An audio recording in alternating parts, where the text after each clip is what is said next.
نحمده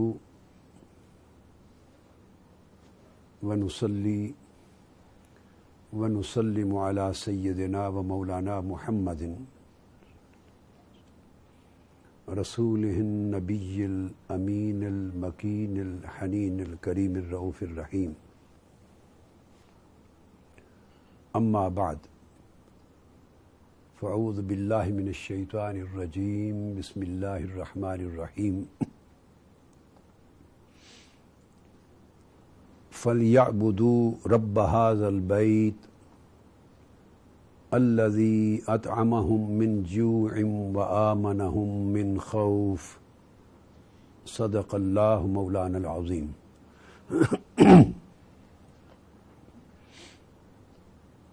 معزز مشائخ و علماء کرام، قائدین و کارکنان تحریک منہاج القرآن و جملہ قائدین و کارکنان پاکستان عوامی تحریک،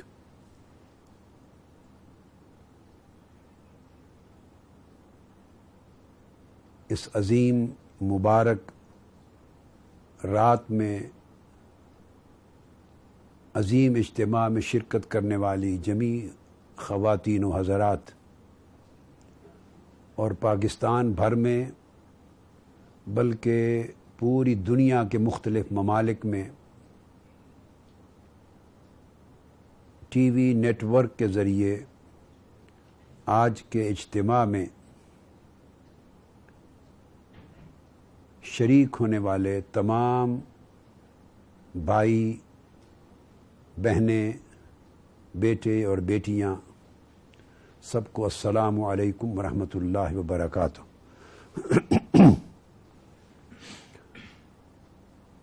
آج شب قدر ہے، ماہ رمضان المبارک کی عظیم رات، جسے اللہ رب العزت نے نزول قرآن کی برکت اور عظمت کے ساتھ نوازا ہے. آج کی رات بحیثیت امت مسلمہ ہم سب پر اجتماعی طور پر،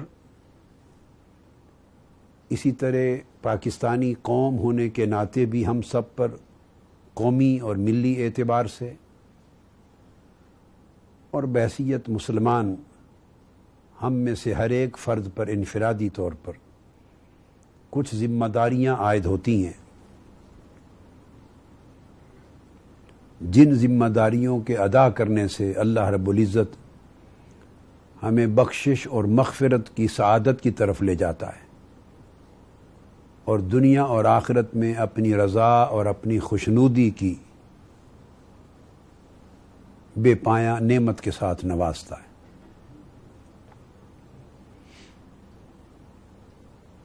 ہماری بدقسمتی ہے کہ ہم انفرادی سطح سے لے کر اجتماعی سطح تک اور قومی سطح سے لے کے بین الاقوامی سطح تک اپنے ان بنیادی فرائض کو اور ذمہ داریوں کو بھول بھی چکے ہیں اور ان کی ادائیگی کو کلیتاً ترک کر چکے ہیں، اور انہیں بھولنے اور ترک کر دینے کا جو روحانی اور اخروی اور اسی طرح دنیاوی اعتبار سے جو نقصان ہے، خسارہ ہے، ہمیں اس کا احساس تک بھی نہیں رہا. وائے ناکامی متاع کارواں جاتا رہا، اور کارواں کے دل سے احساس زیاں جاتا رہا. اسی بدنصیبی کی ایک منہ بولتی تصویر آج غزہ اور فلسطین کے بے گناہ معصوم اور نہتے شہریوں پر ہونے والے مظالم اور دہشت گردی اور درندگی کی ہولناک واقعات ہیں، اور اس پر پوری امت مسلمہ بے حسی کی تصویر بنی بیٹھی ہے، اور ساتھ اس وجہ سے جب امت مسلمہ کے اندر کوئی احساس اور کوئی غیرت تک باقی نہیں رہی تو عالم انسانیت اس کی فکر کیوں کرے گا،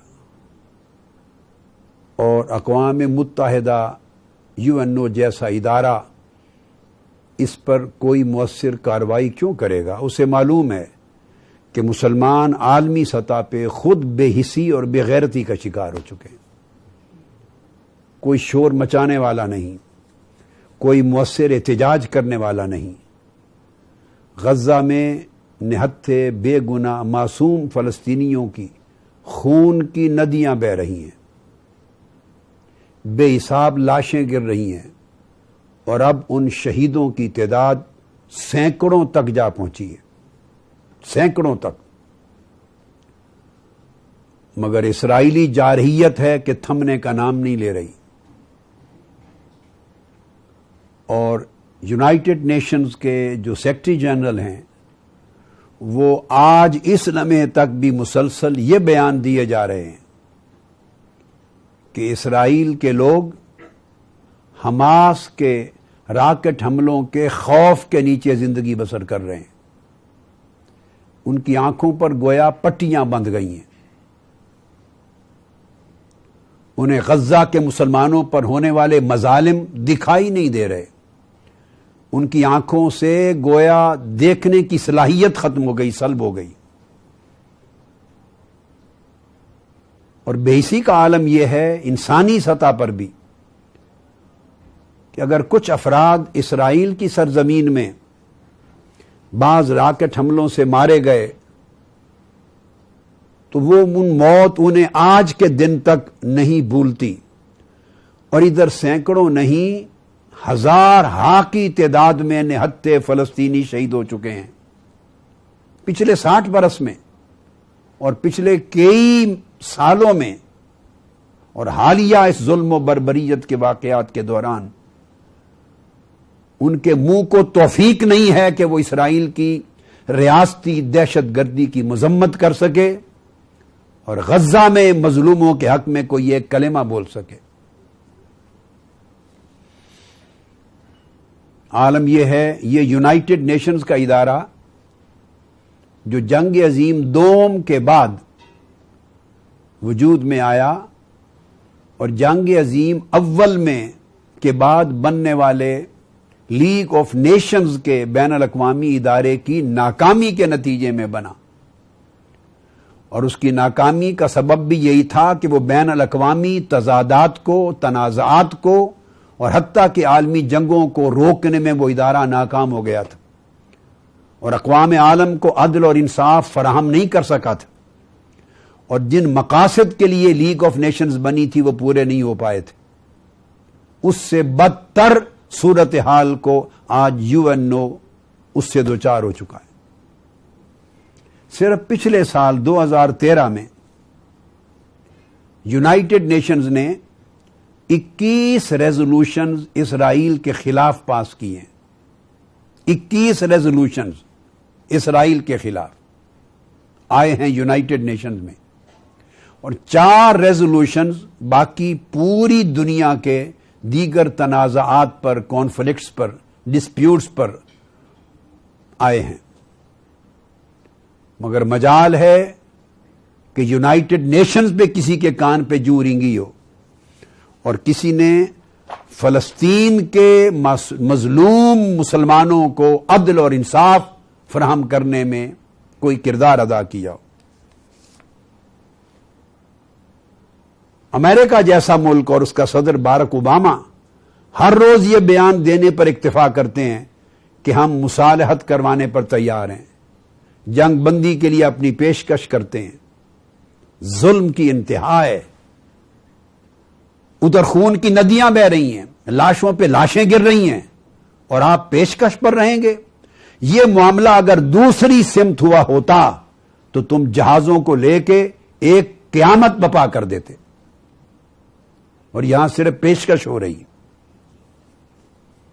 ہمارا مطالبہ ہے کہ اس موقع پر یونائٹڈ نیشنز کا جو چارٹر ہے اس چارٹر کا چیپٹر 7 اس کو انووک کیا جائے، اور چیپٹر 7 میں آرٹیکل 39 اور آرٹیکل 40 کے تحت ان اختیارات کو استعمال کرتے ہوئے یونائٹڈ نیشنز پیس میکنگ فورسز کو تعینات کرے اسرائیل اور غزہ کے بارڈرز پر، اسرائیل اور فلسطین کے بارڈرز پر، جس طرح انہوں نے دنیا کے کئی ممالک میں جو بہت بڑے تنازعات کو حل کرنے کے لیے یونائٹڈ نیشنز نے اپنے پیس میکنگ مشنز متعین کیے تھے، اور 55 کے قریب ان مشنز نے بین الاقوامی تنازعات کو نہ صرف حل کرایا بلکہ وہاں انسانوں کے خون خرابے کو ختم کرا دیا۔ جہاں یونائٹڈ نیشنز نے اسی چیپٹر 7 کو جو یو این کے چارٹر کا اس کی خصوصی اختیارات کو انووک کرتے ہوئے جہاں دنیا کے باقی خطوں میں یہ کردار ادا کیا ہے، میرا سوال ہے ان اقوام عالم سے اور ویٹو پاور یوز کرنے والی عالمی طاقتوں سے اور سیکیورٹی کونسل سے کہ وہ چیپٹر 7 اسرائیل اور فلسطین کے میٹر میں انووک کیوں نہیں کیا جاتا؟ انہیں خوف کس بات کا ہے؟ ڈر کس بات کا ہے؟ یہ دوہرے معیارات کیوں ہیں دنیا میں؟ کیا مسلمان اگر ان کا خون بہے تو عالم مغرب میں مرنے والے کتوں اور جانوروں کے خون سے بھی ارزاں خون ہے؟ وہاں 2-4 انسان مارے جائیں تو ایک قیامت برپا ہو جاتی ہے عالم مغرب میں، اور یہاں ہزارہ لوگ شہید ہو جائیں تو کوئی نوٹس ہی نہیں لیتا۔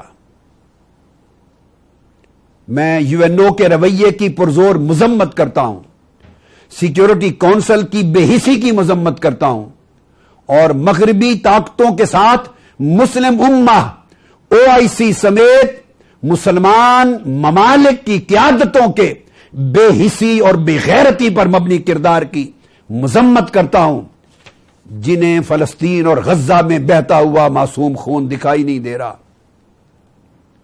وہ اپنے مفادات میں الجھے ہوئے ہیں، یا بزدلی نے انہیں بہرا، گونگا اور اندھا بنا کے رکھ دیا ہے۔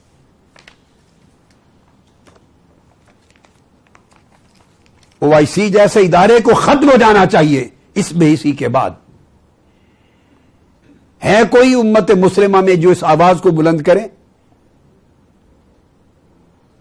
ایران اور ترکی نے پھر شور مچایا ہے، مگر پاکستانی حکومت تو شرم اور حیا اتنا کھو چکی ہے کہ وہ تو UNO اور اسمبلی کے فلور پر ایک مؤثر احتجاج کرنے کی جرات نہیں کر پا رہی، صرف اس لیے کہ کہیں اس احتجاج کے نتیجے میں ان کو اقتدار کی کرسی پر بٹھانے والے ان کو کک آؤٹ نہ کر دیں، ان کا اقتدار ہاتھ سے نہ جاتا پڑے۔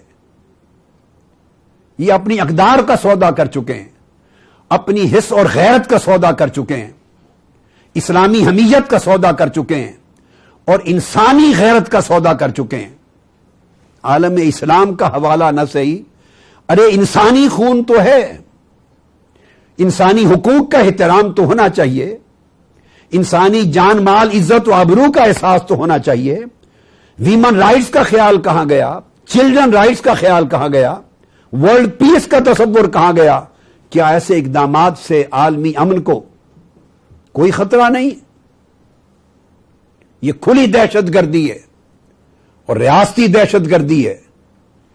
اس سے عالم امن کو سوائے اس کے کہ آگ لگے اور اقوام میں نفرت پیدا ہو، اور یہ ہمیشہ ہمیشہ کے لیے مشرق وسطی میں امن کے امکانات کو ختم کر دے، اور خیر کا کوئی راستہ نہیں نکل سکتا۔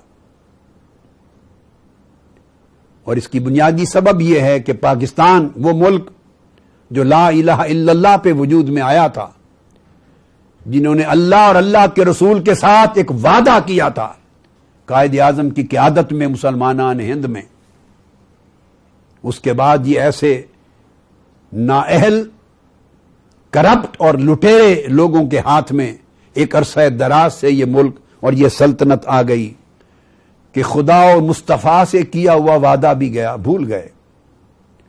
لاکھوں انسانی جانوں کے نذرانے جو پیش کیے گئے تھے قیام پاکستان کے لیے، اس خون سے بھی بے وفائی ہوئی، اور آج کے دن تک جب یہ لوگ اپنے ملک کے اندر بسنے والے انسانوں کی جان، مال اور عزت و آبرو کی حفاظت نہیں کر سکتے، بلکہ خود گولیوں کے ساتھ نہتھے معصوم انسانوں کو اپنی ریاست میں خود ریاستی قوت کے ساتھ چھلنی کرتے اور لاشیں گراتے ہیں، وہ عالم اسلام میں گرنے والی لاشوں اور ان کی عزت و ناموس اور خون کے تحفظ کا اقدام کیسے کر سکتے ہیں؟ یہ میری آج کی گفتگو کا پہلا حصہ ہے جسے میں نے اپنا فریضہ سمجھا کہ یہاں سے ہی شب قدر کے اس موضوع کو شروع کروں اور ہم اپنا احتساب کریں آج کی رات کہ کتنا فریضہ ہے اس باب میں جو ہم ادا کر رہے ہیں، ہم کس سمت جا رہے ہیں، ہمارا انجام کیا ہوگا، اور خدا کے ہاں ہم کس منہ سے پیش ہوں گے اور تاجدار کائنات صلی اللہ علیہ وسلم کی بارگاہ میں کیسے اپنا چہرہ دکھائیں گے۔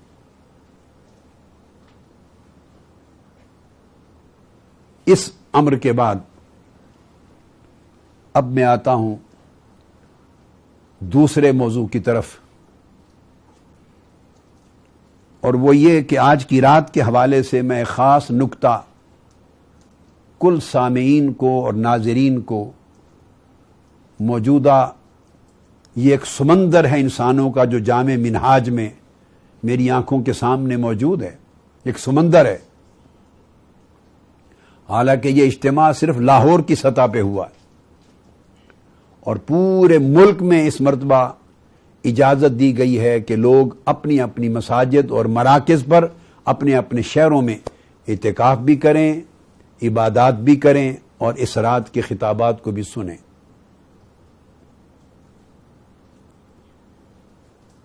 آج کا بنیادی نکتہ بتانا چاہتا ہوں کہ انبیاء علیہ السلام کی تاریخ کا اگر مطالعہ کیا جائے قرآن مجید کے حوالے سے تو ہمیں ایک چیز بڑی واضح طور پہ قرآن مجید میں نظر آتی، اور وہ یہ کہ اللہ رب العزت کی بارگاہ سے ہر نبی، ہر رسول، ہر پیغمبر جو مبعوث ہوا عالم انسانیت کی طرف، دنیا کو معلوم ہے کہ وہ دعوت توحید لے کر مبعوث ہوا۔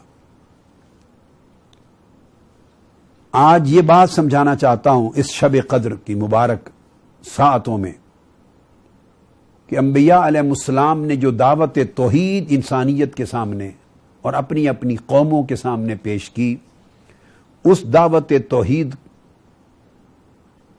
کا مفہوم کیا تھا؟ ہم بادی النظر میں عام فہم لوگ یہ سمجھتے ہیں کہ شاید اس دعوت توحید سے مراد صرف شرک اور بت پرستی کی نفی تھی، کیونکہ اقوام عالم میں جہاں شرک رائج تھا، بت پرستی رائج تھی، ستارہ پرستی تھی، سورج پرستی تھی، مظاہر فطرت کی پرستش ہوتی تھی، اور شرک کے طرح طرح کے اقسام اور انواع رائج تھیں۔ ہم سمجھتے ہیں کہ شاید دعوت توحید سے مراد انبیاء علیہ السلام کی صرف اس قسم کے شرک اور بت پرستی سے لوگوں کو تائب کروانا اور اللہ وحدہ لا شریک کے حضور جھکانا تھا۔ بے شک ان کی دعوت توحید کا ایک مرکزی نقطہ یہ تھا، اس میں کوئی شک نہیں، لیکن آج بتانا یہ چاہتا ہوں کہ دعوت توحید صرف اس مرکزی نقطے تک محصور نہیں تھی۔ وہ دعوت توحید صرف لوگوں کو بت پرستی سے نجات دلانے کے لیے نہ تھی، بلکہ بت پرستی کی کئی شکلیں اور بھی تھیں۔ سیاسی بت بھی تھے اس معاشرے میں، اقتصادی بت بھی تھے معاشروں میں، سماجی بت بھی تھے معاشروں میں، جس میں انسان اسلام کا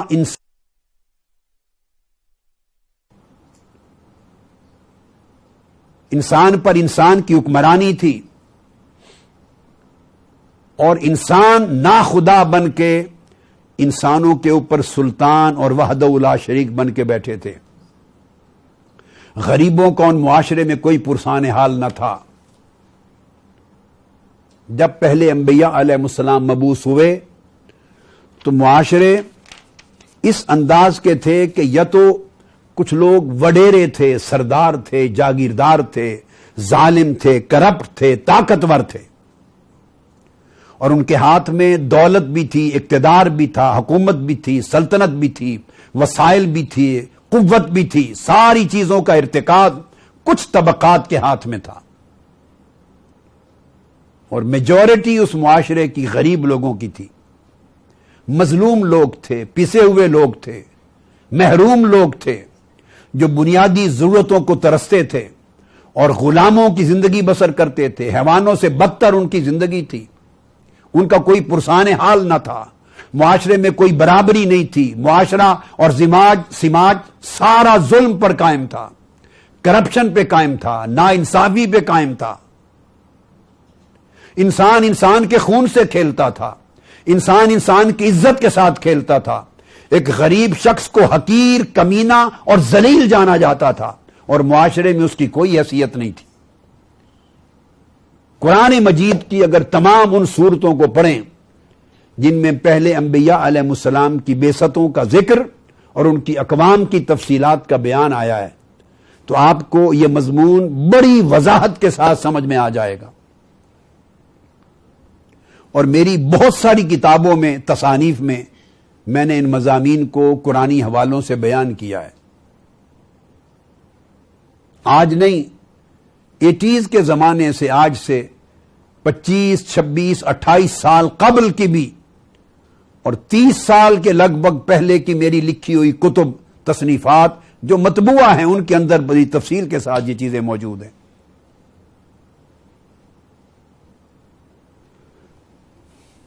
یہ تقسیم تھی اس معاشرے میں جس میں کثرت کے ساتھ اکثریت، باری اکثریت اس معاشرے کی ذلت کی، محرومی کی، مظلومی کی ایک کربناک، اذیتناک زندگی گزار رہے تھے.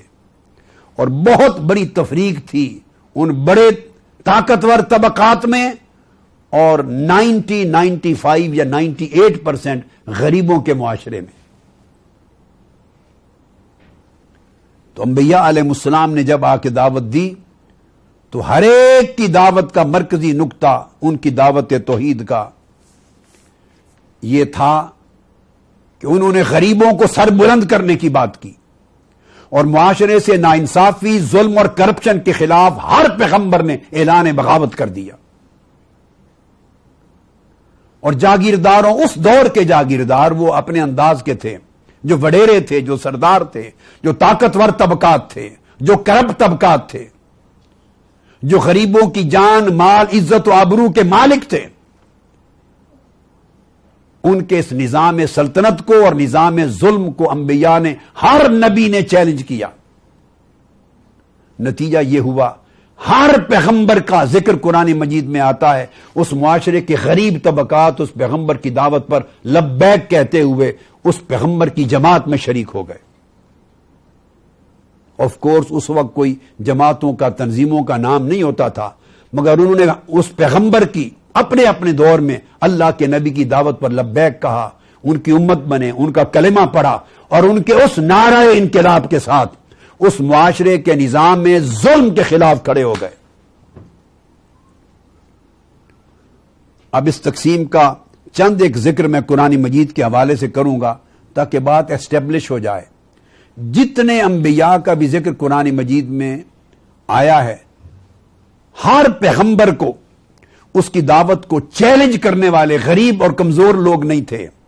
ہر پیغمبر کی دعوت کو جنہوں نے چیلنج کیا، جنہوں نے مزاحمت کی، جنہوں نے مخالفت کی، جو اس پیغمبر کی دعوت کے خلاف کھڑے ہو گئے اور پیغمبر پر تہمتیں لگائیں، پیغمبر کو جھوٹا کہا، پیغمبر کو معاذ اللہ کیا کیا القابات دیے اور ان کی دعوت کے خلاف صف آرا ہو گئے اور سازشوں کے طوفان کھڑے کر دیے، ایسے تمام لوگوں کو قرآن مجید نے ہمیشہ ہر صورت میں ان الفاظ کے ساتھ بیان کیا ہے فقال الملأ الذین کفروا، کہ ان کی قوم کے جو وڈیرے تھے، طاقتور لوگ تھے، انہوں نے یہ کہا پیغمبر کی دعوت کو رد کرتے ہوئے۔ الملأ کا لفظ قرآن مجید کی ہر صورت میں آیا ہے، یعنی اس معاشرے کے جتنے طاقتور وڈیرے طبقات تھے، ظلم اور کرپشن کرنے والے طبقات تھے، انہوں نے پیغمبر کی دعوت کو رد کیا، انہوں نے اس پیغمبر کی مخالفت اور مزاحمت کی۔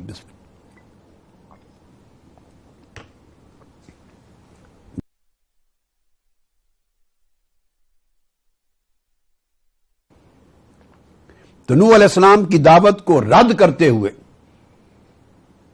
ان کی قوم کے جو بڑے طاقتور لوگ، جو اس دور کے حکمران تھے، جن کے ہاتھ میں حکومت، سلطنت، طاقت اور مال و دولت تھی، انہوں نے کہا، قرآن مجید میں آتا ہے، قالوا انؤمن لک واتبعک الارذلون، اے نوح کیا ہم تمہارے پیروکار بن جائیں اور تم پر ایمان لے آئیں، حالانکہ ہمارے معاشرے کا کوئی معزز بڑا آدمی تمہارے ساتھ نہیں ہے، جتنے لوگ بھی تمہارے پیروکار ہیں وہ اس معاشرے کے حقیر، ذلیل اور بے حیثیت لوگ ہیں، غریب لوگ ہیں۔ تو آپ کی دعوت کو تو صرف اس معاشرے کے غریبوں نے، حقیر لوگوں نے، ذلیل لوگوں نے، بے حیثیت لوگوں نے قبول کیا ہے، ہم ان کے ساتھ کیسے تمہارے پیروکار بن جائیں؟ تو آپ نے اندازہ لگایا کہ نوح علیہ السلام کی دعوت کو رد کرتے ہوئے اس سوسائٹی کے طاقتور طبقات نے تانا ہی یہ دیا کہ تم تو غریبوں کے نمائندے ہو، معاشرے کے حقیر اور بے حیثیت لوگ تمہارے ساتھ اٹھ کھڑے ہوئے ہیں، ہم ان کے ساتھ کیسے بیٹھ سکتے ہیں؟ پھر ایک اور مقام پر قرآن مجید بیان کرتا ہے، تین چیزیں امپورٹنٹ ہیں، بیان کرتا ہے، نوح علیہ السلام سے کہا ان کی قوم نے، ما نراک اتبعک الا الذین ہم اراذلنا، اے نوح ہم دیکھتے ہیں کہ ہماری قوم میں سوائے غریبوں کے، حقیروں کے، پست اور نیچے گرے ہوئے لوگوں کے، بے حیثیت لوگوں کے، کسی اور بڑے باعزت طاقتور آدمی نے آپ کی پیروی نہیں کی۔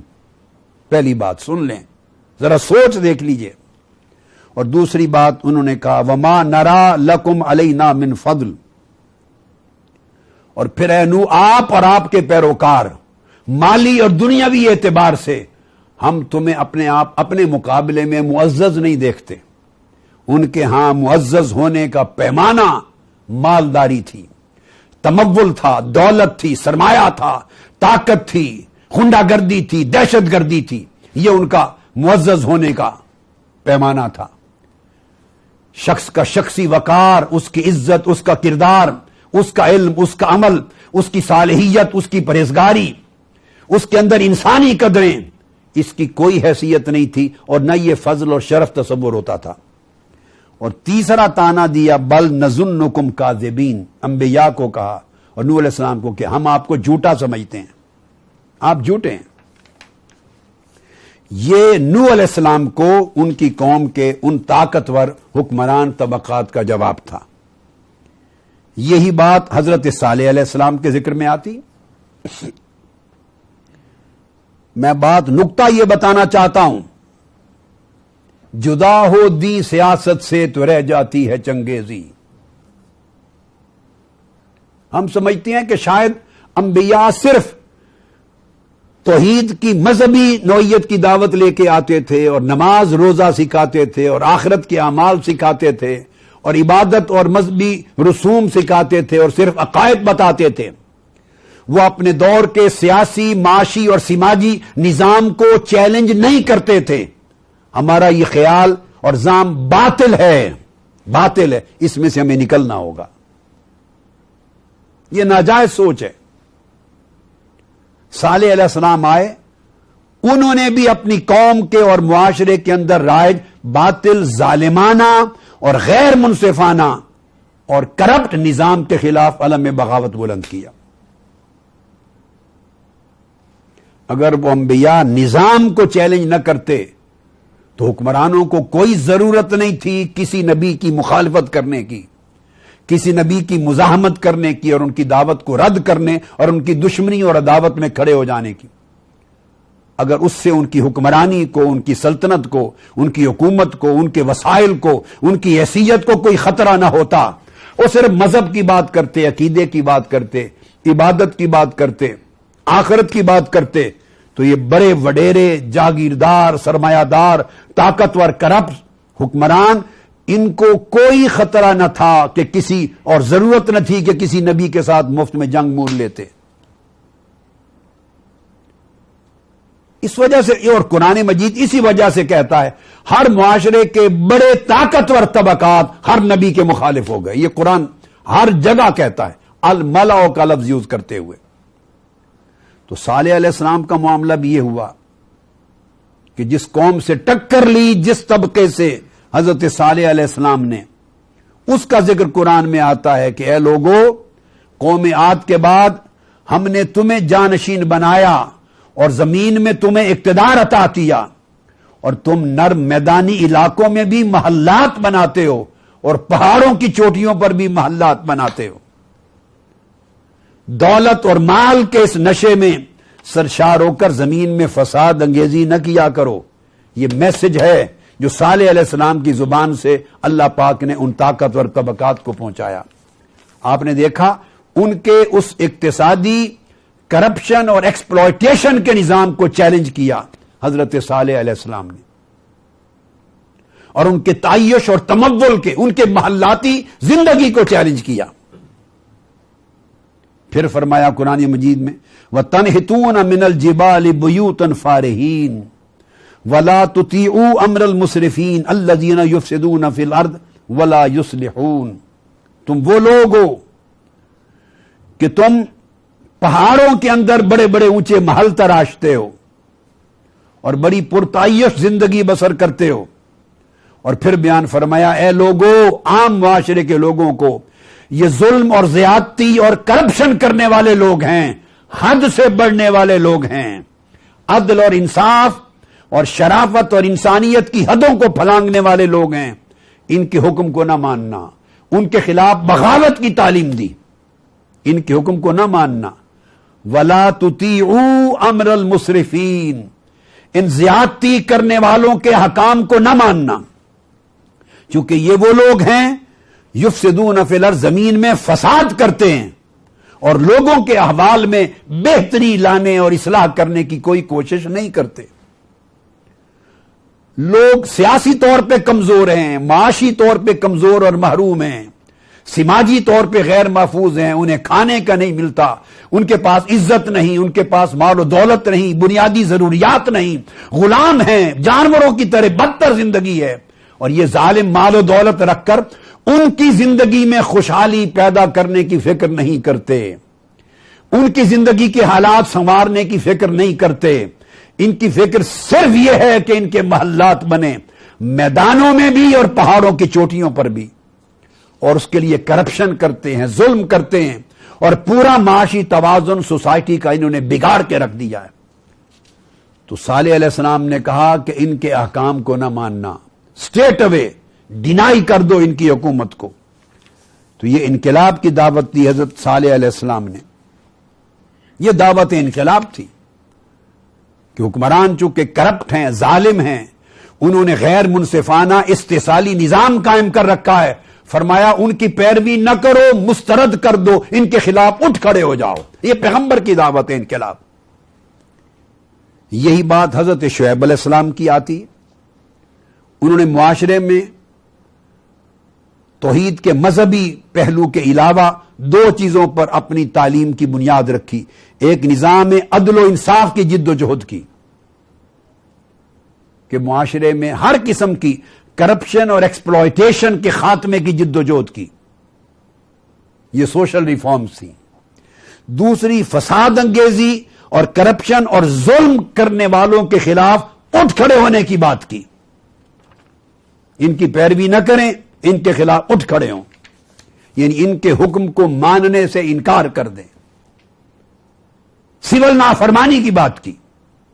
اور یہ انقلاب کی دعوت تھی جو حضرت شعیب علیہ السلام کی دعوت بھی اسی اصول پر قائم تھی. پھر فرعون کا جو نظام تھا وہ بھی مبنی بر ظلم تھا. موسیٰ علیہ السلام کی دعوت بھی یہی تھی قرآن مجید بیان کرتا ہے وہ بھی قتل و غارت گری کرتا تھا، ظلم کرتا تھا، بنی اسرائیل کو پیستا تھا ظلم کی چکی میں. تو اللہ رب العزت نے فرمایا وَأَوْرَثْنَا الْقَوْمَ الَّذِينَ كَانُوا يُسْتَضْعَفُونَ مَشَارِقَ الْأَرْضِ وَمَغَارِبَهَا. اے پاکستانی قوم، میں قرآن مجید کی اس آیت کریمہ کے حوالے سے خوشخبری سنانا چاہتا ہوں.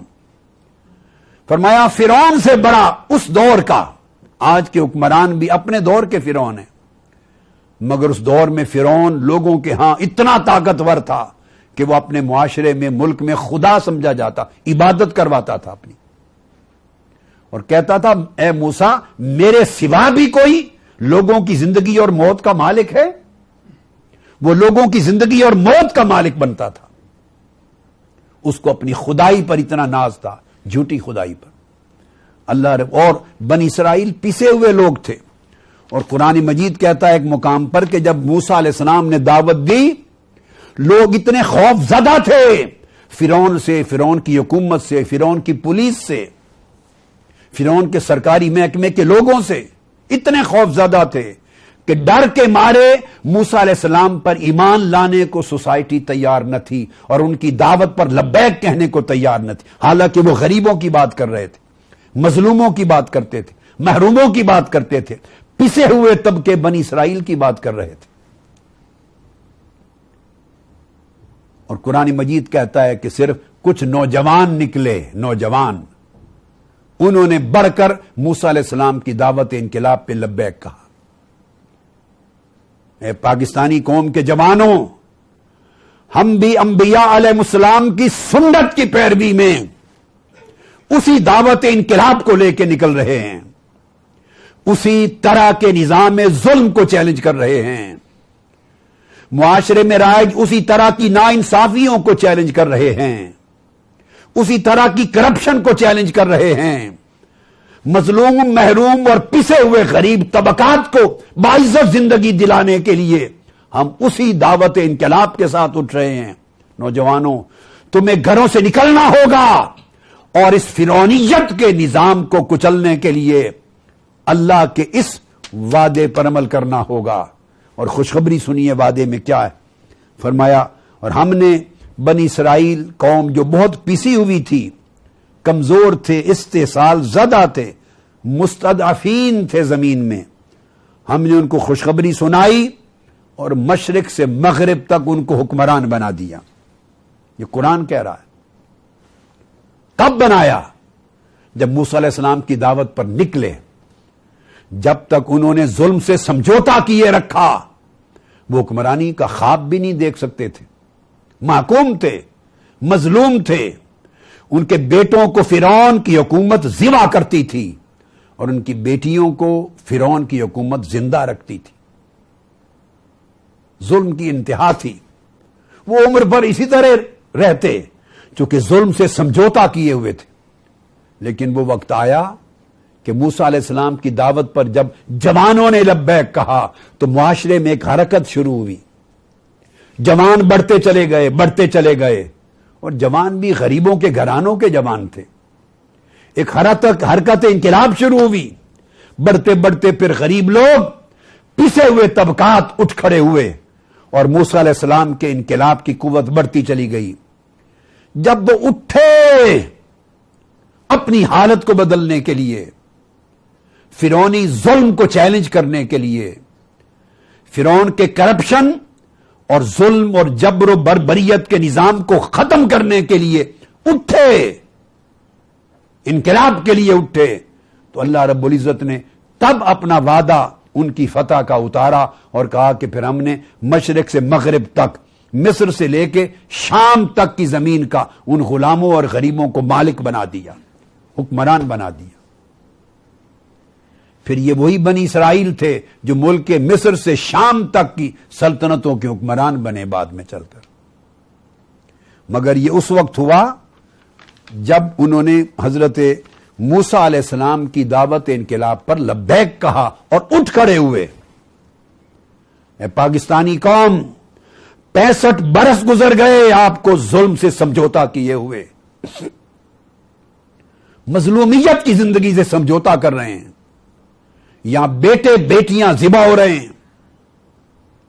لوگ اپنے گردے بیچ کر، بعض علاقوں میں اب نوبت یہاں شروع ہو چکی، گردے بیچ کر گھروں کے خرچے چلا رہے ہیں. یہ ظلم سے سمجھوتا نہیں تو کیا ہے؟ اور بعضوں نے تو مردے نکال کر ہنڈیا میں پکا کے گھر میں حرام کھایا ہے. یہ ظلم کے ساتھ سمجھوتا نہیں تو کیا ہے؟ ہر 3 منٹ کے بعد اس پاکستان کے معاشرے میں ایک ہوا کی بیٹی کی عزت لٹتی ہے. ہے کوئی جو بیٹیوں کی عزت بچانے کے لیے اٹھے؟ یہ ظلم اور بربریت کے ساتھ سمجھوتا نہیں تو کیا ہے؟ بتائیے مجھے. ہر شخص چیختا ہے، روتا ہے کہ ہائے مر گئے، کھانے کو نہیں، روزگار نہیں، عدل اور انصاف نہیں، بجلی پانی اور سوئی گیس میسر نہیں، بنیادی ضرورتیں نہیں، بل پے کریں تو کھانے کا پیسہ نہیں، کھانے کا سامان لے آئیں تو بلوں کی ادائیگی کی رقم نہیں، وہ دے دیں تو بچوں کی فیس نہیں. ہر شخص چیختا ہے گھر بیٹھ کر. مگر کیا گھر بیٹھ کر چیخنے سے کبھی تمہاری حالت بدلے گی؟ کسی قوم کی نہیں بدلی، کسی قوم کی نہیں بدلی. قرآن کا وعدہ یہ ہے کہ جب تک ظلم سے، بربریت سے، کرپشن سے سمجھوتا کرتے رہو گے، تم جانوروں سے بدتر زندگی میں رہو گے، اور تمہارے حکمران انہی پرانی ظالم قوموں کی طرح تمہاری جان و مال کے مالک بن کر، ناخدا بن کر تمہیں ذلیل کرتے رہیں گے. اللہ تقدیریں بدلتا ہے، مدد کرتا ہے، مگر اللہ کی مدد اس وقت اترتی ہے جب اپنی مدد کے لیے قوم خود اٹھتی ہے. خدا نے آج تک اس قوم کی حالت نہیں بدلی. خدا نے آج تک اس قوم کی حالت نہیں بدلی. نہ ہو جس کو خیال خود اپنی حالت کے بدلنے کا. اپنی حالت کو بدلنے کے لیے خود اٹھنا پڑتا ہے، پھر اللہ کی مدد نازل ہوتی ہے. اب وہ وقت آ گیا ہے ان انبیاء علیہ السلام کی سنت پہ عمل کرتے ہوئے، سنت نوحی پر، سنت داؤدی پر، سنت شعیبی پر، سنت صالحی پر، سنت موسوی پر، سنت عیسوی پر، پھر سنت محمدی پر صلی اللہ علیہ وآلہ وسلم اور علیہ السلام، ان انبیاء کی سنتوں پر عمل کرتے ہوئے اب دعوت انقلاب کا وقت آ گیا ہے. قوم کو اٹھانے کا وقت آ گیا ہے. اگر نہیں اٹھیں گے تو تمہارا نام و نشان تک مٹ جائے گا. یہ اپنے اپنے وقت کے فرعون آپ کی نسلوں کا خاتمہ کر دیں گے. اب یہی سنت ہمیں آقا علیہ الصلوۃ والسلام کی سیرت طیبہ میں نظر آتی. ایک مکی دور تھا، پھر مدنی دور آیا. ان دونوں ادوار کا موازنہ کرتے ہوئے قرآن مجید میں اللہ رب العزت نے فرمایا وَاذْكُرُوا اِذْ أَنْتُمْ قَلِيلٌ مُسْتَضْعَفُونَ فِي الْأَرْضِ تَخَافُونَ أَنْ يَتَخَطَّفَكُمُ النَّاسُ فَآوَاكُمْ وَأَيَّدَكُمْ بِنَصْرِهِ وَرَزَقَكُمْ مِنَ الطَّيِّبَاتِ لَعَلَّكُمْ تَشْكُرُونَ. جب مکہ سے ہجرت کر کے مسلمان مدینہ چلے گئے، یثرب تھا مدینہ بن گیا، تو اللہ رب العزت نے مدینہ کی زندگی کے دوران ان کو یاد دلایا، یاد کرو ذرا مکہ کے دور کو، مکی زندگی کے دور کو یاد کرو. فرمایا یاد کرو جب تم مکہ میں تھے، انتم قلیل، تعداد میں تھوڑے تھے، اور تھوڑے ہونے کی وجہ سے تم حکمران نہیں بن سکتے تھے، تمہاری قوت کم تھی. یہ مکی دور کے تمہارے حالات تھے. مستضعفون فی الارض، اور تم معاشی اور اقتصادی طور پر کمزور تھے، غریب تھے، غلام تھے، معاشی طور پر کمزور تھے. تمہارے پاس مال دولت وسائل نہیں تھے کہ تم بہت سے لوگوں کو خرید سکو یا ساتھ ملا سکو، کمزور تھے. دوسری بات تخافون ان یتخطفکم الناس، اور سماجی اور معاشرتی اعتبار سے بھی تم غیر محفوظ تھے. یعنی تعداد میں کم تھے، پولیٹیکلی مائنورٹی تھے، سو تم پاور میں بھی نہیں آ سکتے تھے، معاشی طور پر اکنومیکلی ویک تھے، سو تمہارا کوئی سٹیٹس بھی نہیں تھا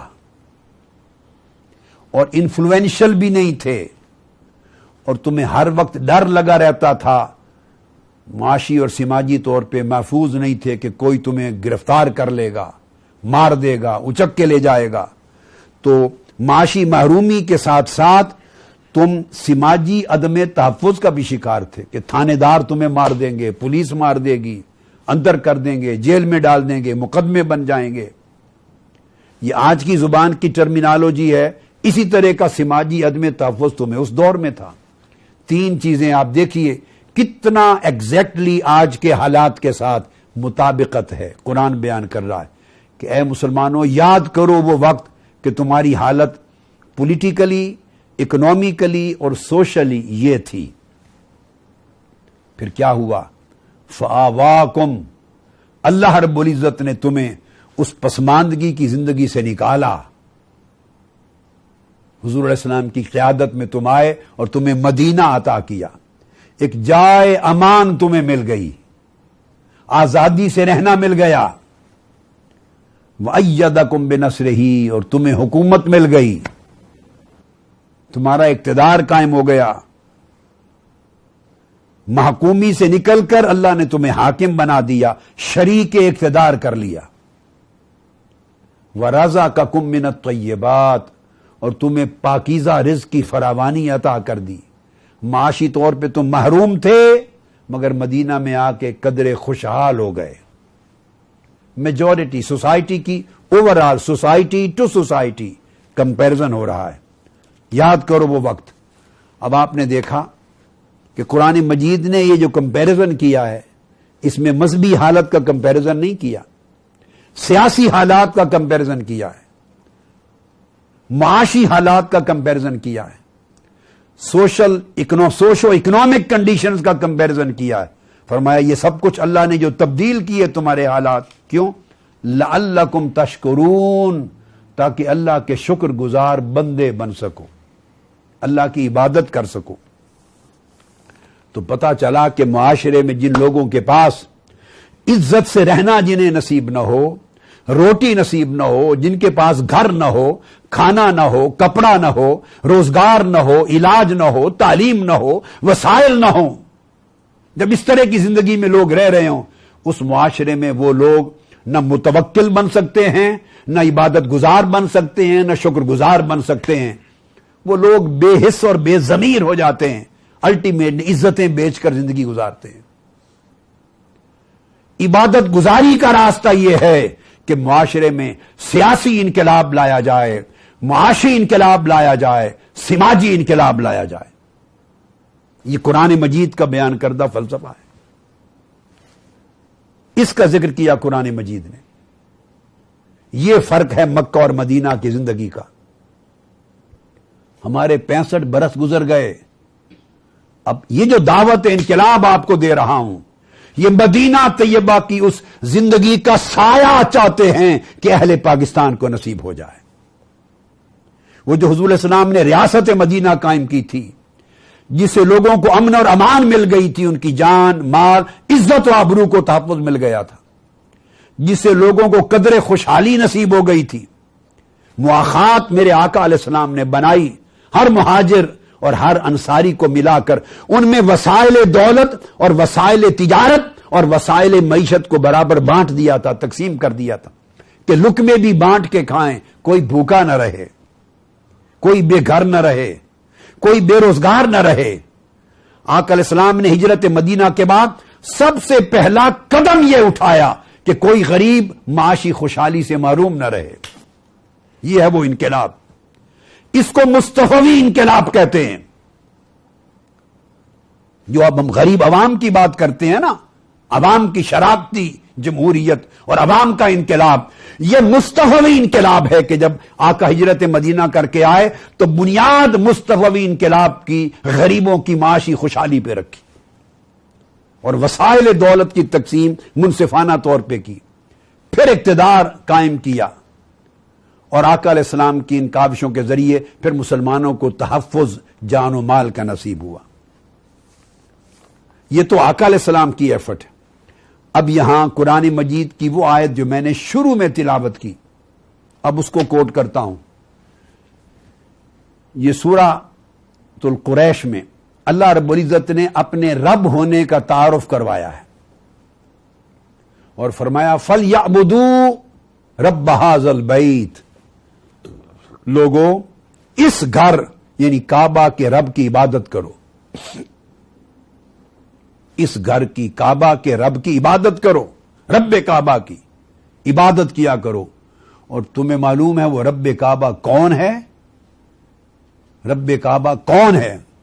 فرمایا الذی اطعمہم من جوع، رب وہ ہے جو بھوکوں کو کھانا دیتا ہے، رب وہ ہے جو تمہیں روٹی کپڑا مکان دیتا ہے، اور رب کے بندے وہ ہیں جو روٹی کپڑا مکان دلانے کی کوشش کرتے ہیں، رب ان سے خوش ہوتا ہے۔ الذی اطعمہم من جوع، جس نے بھوکوں کو روٹی دی، کھانا دیا، بے گھروں کو گھر دیا، بے روزگاروں کو روزگار دیا، یہ سب اطعمہم من جوع ان کے اندر آ جاتا ہے۔ وہ رب ہے، اللہ نے اپنا تعارف کروایا کہ اس وجہ سے رب ہوں کہ تمہیں کھانا دیتا ہوں، بھوکا نہیں رہنے دیتا۔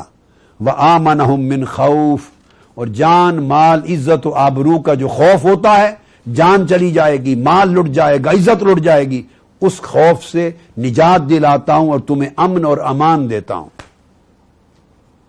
تو گویا نظام ربوبیت یہ ہے، وہ نظام مصطفیٰ تھا جس میں ہر ایک کو خوشحالی ملے، ہر ایک کو عزت ملے، ہر ایک کو تحفظ ملے، وہ نظام مصطفیٰ تھا۔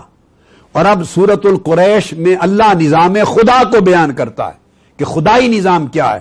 فرمایا خدائی نظام یہ ہے جس میں کوئی بھوکا نہ رہے، جس میں کوئی بے گھر نہ رہے، کوئی تن کپڑے سے محروم نہ رہے، کوئی غریب روزگار، علاج اور ضروریات زندگی سے محروم نہ رہے، اور کسی کی جان و مال اور عزت و آبرو کو خطرہ لاحق نہ ہو، معاشرہ بے خوف زندگی پائے۔ یہی خدائی نظام ہے، یہی مصطفی نظام ہے۔ آج شب قدر اگر اللہ سے توبہ چاہتے ہیں، بخشش و مغفرت چاہتے ہیں، تو اس راستے کی طرف بڑھیں جو راستہ اللہ اور اللہ کے رسول نے دکھایا ہے، جس سے وہ راضی ہوتا ہے، جس پر آقا علیہ السلام نے عمل کر کے صحابہ کرام کی جماعت تیار کی۔ پھر سورہ الماعون کو پڑھیے، اس میں ارشاد فرمایا اعوذ باللہ من الشیطان الرجیم ارأیت الذی یکذب بالدین، کیا آپ نے دیکھا اس شخص کو جو دین کا منکر ہے، دین کو جھٹلاتا ہے، دین کو جھٹلاتا ہے، صرف خود بے دین ہی نہیں بلکہ دین کو جھٹلانے والا ہے۔ اب انفرادی طور پہ لے لیں تو ایک شخص کی یہی کیفیت ہو سکتی، اسے اجتماعی طور پہ لے لیں، کیا آپ نے دیکھا ان لوگوں کو، کیا آپ نے دیکھا اس معاشرے کو، اس سوسائٹی کو، تو اجتماعی طور پہ بھی یہ معنی بنے گا جو اللہ کے دین کو جھٹلاتا ہے وہ معاشرہ کون ہے۔ اب میں ایڈریس کر رہا ہوں ان لوگوں کو جو سمجھتے ہیں نماز پڑھ لی، روزہ رکھ لیا، ماہ رمضان کا جب آیا وقت تو عمرے پر چلے گئے اور کچھ نیکی کے خیرات کے دو چار کام کر لیے، اور وہ سمجھتے ہیں کہ شاید ہم نے دین کا حق ادا کر دیا، وہ توجہ کریں۔ اللہ پاک فرماتے ہیں نہیں، ایسے کاموں کے باوجود بھی تم بے دین رہو گے اور میرے دین کو جھٹلانے والے رہو گے۔ اب اس کی تعریف کی ہے، کون ہے جو دین کو جھٹلانے والا ہے؟ خواہ وہ ایک شخص ہے، خواہ وہ پورا معاشرہ ہے۔ دین کو جھٹلانے والا وہ ہے جہاں یتیموں اور بے سہارا غریبوں کو دھکے دیے جاتے ہیں، انہیں عزت نہیں ملتی، انہیں تحفظ نہیں ملتا، ان کی ضروریات پوری نہیں ہوتی۔ ولا یحض علی طعام المسکین، اور مسکین، محتاج، غریب، بے سہارا عورتیں، مرد، بچے، خاندان، ان کو کھانا نہیں ملتا۔ قرآن کہتا ان کو روٹی نہیں ملتی، ان کو گھر نہیں ملتا، ان کو کپڑا نہیں ملتا، ان کو علاج نہیں ملتا، ان کو انصاف نہیں ملتا، ان کو تعلیم نہیں ملتی، ان کو حقوق نہیں ملتے، ان کو عزت کی زندگی نہیں ملتی۔ فرمایا کہ جس معاشرے میں غریب اور یتیم اور محتاج اور محروم لوگ نہ ان کی روٹی کپڑے مکان کی کوئی کوشش کرے اور نہ غریبوں یتیموں کی بنیادی ضروریات کی فراہمی کے لیے تگ و دو کرے، فرمایا اور مست الست بیٹھے رہیں، ایسے لوگ اللہ کی نگاہ میں دین اسلام کو جھٹلانے والے ہیں، خواہ ذاتی طور پہ جو چاہیں کرتے پھریں۔ اللہ پوچھے گا کہ میرے بندوں کو روٹی نہیں مل رہی تھی، پورا معاشرہ کروڑوں کی تعداد میں غریب، ان کے پاس روٹی نہ تھی، گھر نہ تھا، کپڑا نہ تھا، لباس نہ تھا، انصاف نہ تھا، عزت نہ تھی، جان کا تحفظ نہ تھا، روتے تھے، چیختے تھے، پریشان حال تھے، عزتیں بیچ رہے تھے، بے غیرت بن رہے تھے، دین بیچ رہے تھے، ایمان بیچ رہے تھے، اور تم مست الست چپ کر کے بیٹھے تھے۔ فرمایا تمہاری ذاتی عبادتیں قبول نہیں ہوں گی، ہم ایسے معاشرے کو دین کو جھٹلانے والا معاشرہ سمجھتے ہیں۔ اس معاشرے کی اجتماعی ذمہ داری تھی کہ وہ اٹھ کھڑا ہوتا، اس نظام ظلم کے خلاف اٹھ کھڑا ہوتا جس نے معاشرے کے اندر ایسی تفریق پیدا کر دی ہے، جس نے معاشرے کو لا کے اس مقام پہ کھڑا کر دیا ہے کہ کئی محلات کی اعلیٰ پرتائیوں زندگی گزار رہے ہیں اور کئیوں کے محلے اجڑ گئے، ان کے گھروں میں دیا اور چراغ نہیں جلتا، ان کے پیٹ میں 2 وقت تو کیا 1 وقت بھی پیٹ بھر کے انہیں کھانا نہیں ملتا، اور ان کے بچے بیمار ہوں تو علاج کی سہولت نہیں ملتی۔ جس معاشرے میں ایسی تفریق ہو جائے، ہیوز اور ہیو ناٹس، اتنے زیادہ ہیو ناٹس کروڑوں کی تعداد میں ہوں، فرمایا وہ سارا معاشرہ بے دین معاشرہ ہے اور دین اسلام کو جھٹلانے والا معاشرہ ہے۔ لوگوں 27ویں شب قدر میں ہر کوئی بیٹھا ہے اپنے گھر، اگر اللہ کے حضور دیندار بننا ہے تو اٹھو اس معاشرے کے نظام کو بدلنے کے لیے تاکہ خدا راضی ہو اور مصطفیٰ راضی ہو۔ بسم اللہ، بسم اللہ۔ اٹھنا ہوگا اس سوسائٹی سے نظام ظلم کو ختم کرنے کے لیے۔ اس معاشرے میں کروڑوں یتیموں، غریبوں، محتاجوں، مظلوموں، محروموں، بے کسوں، ان کی روٹی، کپڑے، مکان، انصاف، عدل، علاج اور ان کی بنیادی ضروریات کی فراہمی کے لیے جنگ لڑنی ہوگی۔ یہ سورہ الماعون کا مضمون ہے پورا۔ فرمایا اگر ایسا نہیں کرو گے تو فویل للمصلین الذین هم عن صلاتهم ساہون الذین هم یراؤون، پھر تباہی اور ہلاکت اور دوزخ کا سب سے نچلا درجہ دوزخ کا ہے ان نمازیوں کے لیے جو نماز پڑھتے ہیں، اللہ اکبر، نماز پڑھتے ہیں مگر نماز کی روح کو، نماز کے پیغام کو، نماز کے میسج کو، نماز کی تعلیم کو بھولے ہوئے ہیں کہ نماز اللہ نے دی تھی کہ انسان انسان بنے، بندہ بندہ بنے اور اسے خدا کے بندوں کے مسائل اور دکھوں کا احساس ہو۔ اور جس نماز سے یہ احساس پیدا نہیں ہوا، فرمایا وہ نمازی بھی دوزخ کے نچلے درجوں میں جائیں گے۔ اور پھر فرمایا وَيَمْنَعُونَ الْمَاعُونَ، جو تمہارے عام استعمال کی برتنے کی چیزیں ہیں وہ بھی تم لوگوں سے، ضرورت مندوں سے نہیں روک سکتے۔ اور صحابہ کرام کہتے ہیں کہ ہم ہنڈیا اور پیالے، پلیٹیں، برتنوں کو بھی الماعون میں شمار کرتے تھے کہ اگر اس کی بھی ضرورت کسی کو ہو تو اپنی ہنڈیا، برتن، پیالے بھی دیتے تھے کہ کہیں ہمارے اوپر فوائل، تباہی اور ہلاکت کا حکم نہ آ جائے۔ یہ وہ ضروریات تھیں، یہ وہ احکام تھے جو قرآن مجید نے جن کی ہمیں تعلیم دی۔ اور اگر آپ یہ نہیں کریں گے تو میں نے بتا دیا کہ پھر پورا کا پورا معاشرہ بے دینی کی لپیٹ میں ہوگا اور اللہ پاک اسے دین جھٹلانے والا معاشرہ کہے گا۔ اس معاشرے پہ اللہ کی رحمت کیسے اترے گی؟ لوگوں، امتحان کا وقت آ گیا ہے، اب یہ پرکھنے کا وقت ہے یہ ساری چیز آج کی رات اس لیے بتا رہا ہوں کہ جلد تھوڑے دنوں میں اس دعوت انقلاب کی آواز آپ کے کانوں پہ پڑنے والی ہے جو انبیاء علیہ السلام نے دی، جو تاجدار کائنات سیدنا محمد مصطفیٰ نے دی صلی اللہ علیہ وآلہ وسلم۔ غریبوں کو اٹھانے کی دعوت، مظلوموں کو ظالموں کے خلاف کھڑا کرنے کی دعوت، محروموں کو ان کا حق دلانے کی دعوت، معاشرے سے ظلم اور ناانصافی ختم کرنے کی دعوت، معاشرے میں عدل اور انصاف قائم کرنے کی دعوت، لوگوں کی جان و مال، عزت و آبرو کو قائم کرنے کی دعوت وہ اٹھنے والی ہے۔ اور یہ ساری دعوت ان ظالموں اور ان فرعونوں اور ان جابروں اور ان قاتلوں سے تمہیں یہ نظام نہیں مل سکتا جو غریبوں کو کھانا دے، عزت دے۔ یہ اس نظام کو پلٹنے سے، بدلنے سے ہوگا۔ اس نظام کے خلاف اٹھنا ہوگا جس طرح موسیٰ علیہ السلام کی دعوت پر بنی اسرائیل اٹھی اور تاجدار کائنات کی دعوت پر مکہ کے غریب اٹھے، اور ہر پیغمبر کی دعوت پر اس معاشرے کے غریب اٹھے۔ غریبوں، انقلاب تمہاری ضرورت ہے۔ جن کو سکون سے کھانے کا ملتا ہے ان کی ضرورت نہیں ہے، یہ انہی کی ضرورت ہے جو پریشان ہیں۔ اس پریشانی میں، بےئیسی میں گھر بیٹھے بیٹھے مر نہ جاؤ، گل سڑ نہ جاؤ، نکلو، اس معاشرے کو ظلم سے نجات دلا کر ظالموں کے خلاف کھڑے ہو جاؤ، اٹھو۔ آج کی رات کا پیغام لے کر، یہ میرا پیغام ایک ایک دروازہ کھٹکھٹا کے پہنچا دو، پورے ملک میں پہنچا دو۔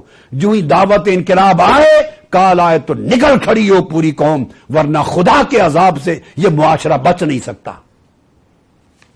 حضور علیہ السلام نے فرمایا، امام احمد بن حنبل نے یہ حدیث صحیح، مسند میں امام ابو داؤد نے، سنن ابی داؤد میں روایت کی، حضرت حشیم رضی اللہ تعالیٰ عنہ راوی ہیں۔ آقا علیہ السلام نے فرمایا، ما من قوم یعمل فیہم بالمعاصی،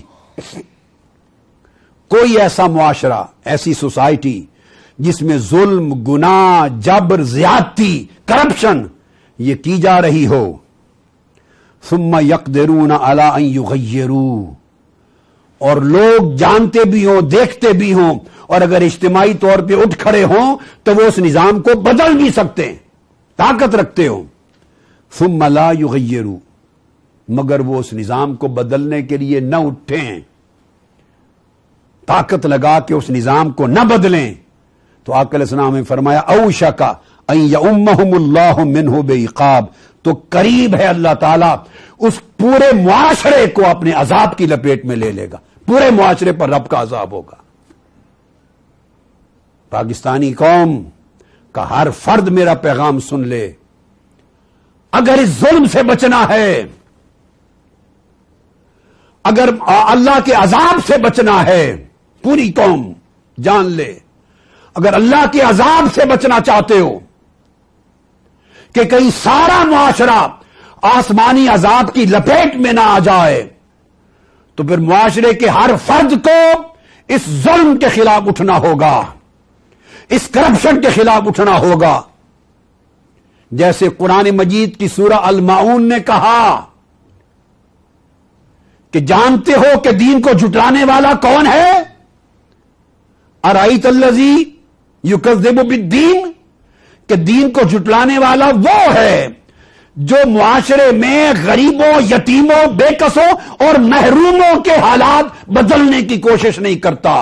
اللہ پاک نے فرمایا، اگر نماز بھی پڑھو گے غریبوں کے حالات سے صرف نظر کر کے، تو اللہ تمہاری نمازوں کو ریاکاری سمجھتے ہوئے دوزخ میں جا پھینکے گا۔ جو میسج قرآن کا تھا وہی میسج حدیث پاک میں تاجدار کائنات کا ہے۔ فرمایا، جو قوم آنکھوں سے دیکھے ظلم ہو رہا ہے، کیا یہ قوم اندھی ہے؟ نہیں دیکھ رہی کہ یہاں کرپشن ہو رہی ہے، قوم کا خزانہ لوٹا جا رہا ہے؟ کیا آپ نہیں دیکھ رہے کہ لوگ گھروں میں بیٹیوں کی عزت بیچ کر گھر کے خرچے چلا رہے ہیں؟ کیا آپ نہیں دیکھ رہے کہ غریبوں کو انصاف نہیں مل رہا؟ روٹی نہیں، کپڑا نہیں، مکان نہیں، عزت نہیں، عدل نہیں، انصاف نہیں، علاج نہیں، بجلی، پانی، سوئی، گیس نہیں، جان مال کا تحفظ نہیں، غریب جانور سے بدتر ہے۔ کیا یہ ظلم دیکھ نہیں رہے ہو؟ اگر دیکھ رہے ہیں اور آپ کی آنکھوں کے سامنے ہو رہا ہے تو آقا علیہ السلام نے فرمایا جو قوم اور معاشرہ ان چیزوں کو آنکھوں سے دیکھے ثم یقدرون علی ان یغیروا، اور ان کو پتا ہو کہ اگر اجتماعی طور پر لاکھوں کی تعداد میں یہ قوم کھڑی ہو جائے، گھروں سے نکل پڑے انقلاب کے لیے، اس ظلم کے نظام کو بدلنے کے لیے، ظالموں کے خاتمے کے لیے اگر اٹھ کے کھڑے ہو جائیں تو لوگوں کی اجتماعی قوت اور طاقت میں اتنی تاثیر ہے کہ نظام کو بدل ڈالیں گے، ان یغیروا، بدل ڈالیں گے، ثم لا یغیروا، مگر وہ قوم اگر نہیں اٹھے گی، اس ظلم کے نظام کو بدلنے کے لیے قوم نہیں اٹھے گی، اوشک ان یعمہم اللہ منہ بعقاب، تو فرمایا قریب ہے کہ اللہ تعالیٰ اس پورے معاشرے کو اپنے عذاب کی لپیٹ میں لے لے گا۔ پاکستانی قوم اگر اللہ کے ہماگیر عذاب سے بچنا چاہتی ہے تو اس ملک کے اندر سے ظلم کے نظام کے خاتمے کے لیے اس قوم کو اٹھنا ہوگا، انقلاب کے لیے اٹھنا ہوگا، ورنہ اللہ کے عذاب سے کوئی شے ہمارے معاشرے کو نہیں بچا سکتی۔ اسی طرح حضرت جریر رضی اللہ تعالیٰ عنہ روایت کرتے حضور علیہ السلام نے ارشاد فرمایا ایک اور مقام پر،